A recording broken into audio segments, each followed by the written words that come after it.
All Sir Topham Hatt's engines liked to look clean, bright, and shiny.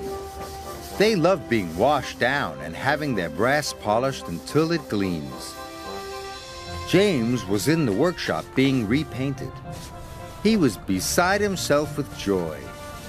James thought being repainted meant he was special. The workmen painted and polished for hour upon hour. Then, with new paint shining, brass twinkling, and blacking black, James returned to Tidmouth Sheds. Look, aren't I a beautiful red? He asked the others. No wonder Sir Topham Hatt thinks I'm special. But Percy was worried. He wasn't being repainted, and he wasn't red. Does this mean Sir Topham Hatt doesn't think I'm special? He asked. Looking splendid is not the same as being really useful, said Thomas firmly.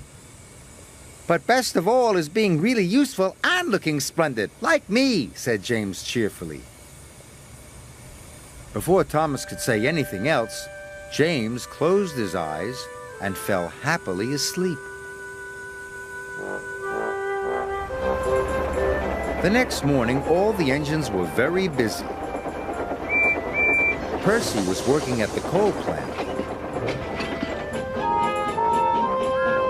Thomas and Emily were taking passengers up and down the branch lines. Gordon was pulling the express.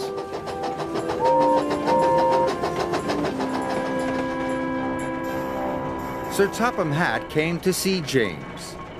He told him to join Percy at the coal plant at once. The coal cars must reach Brendam docks before the boat sails, so no dilly-dallying, he said. Yes, sir, said James, and he set off at once.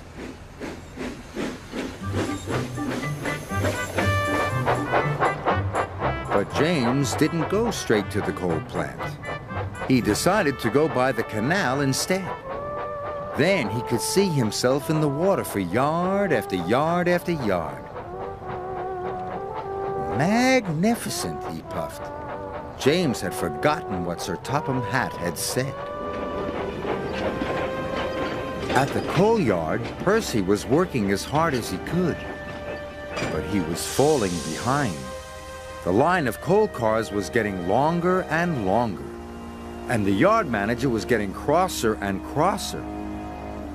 Where could James be?